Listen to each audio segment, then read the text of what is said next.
குளித்தலை அருகே மதுபோதையில் இளைஞரை தாக்கி கொலை செய்த 5 பேரை காவல்துறையினர் கைது செய்துள்ள நிலையில் தலைமறைவாக உள்ள 2 பேரை காவல்துறையினர் தீவிரமாக தேடி வருகின்றனர்.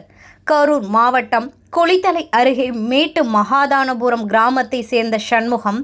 இவர் டிப்ளமோ கேட்டரிங் படித்துவிட்டு கூலி வேலை பார்த்து வந்துள்ளார். தாய் தந்தையை இழந்த நிலையில் அவரது சித்தப்பா பராமரிப்பில் இருந்து வந்துள்ளார். இந்நிலையில் நேற்று இரவு நண்பர்களுடன் சேர்ந்து மது அருந்தியுள்ளார். அப்போது அவர்களின் எதிர்ப்புறம் மது அருந்து கொண்டிருந்த அதே தெருவை சேர்ந்த சஞ்சய், சுஜய், லீவிஸ், அன்பரசு, சசிகுமார், விக்னேஷ், விக்கி மற்றும் சபரி ஆகியோர் தகராறில் ஈடுபட்டுள்ளனர்.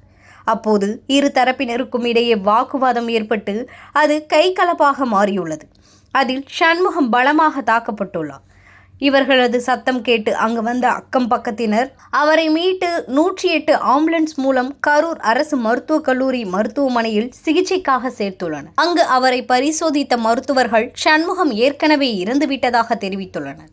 இது குறித்து தகவல் அறிந்து வந்த காவல்துறையினர் உடலை கைப்பற்றி பிரேத பரிசோதனைக்காக கரூர் அரசு மருத்துவக் கல்லூரி மருத்துவமனைக்கு அனுப்பி வைத்தனர். மேலும் சண்முகத்தின் சித்தப்பா கொடுத்த புகாரின் பேரில் லாலாப்பேட்டை காவல்துறையினர் வழக்கு பதிவு செய்து சஞ்சய், சுஜய் ஸ்ரீ, விக்ரம், லீவி, அபிஷேக், விக்னேஷ் ஆகிய 5 பேரை கைது செய்து சிறையில் அடைத்தனர்.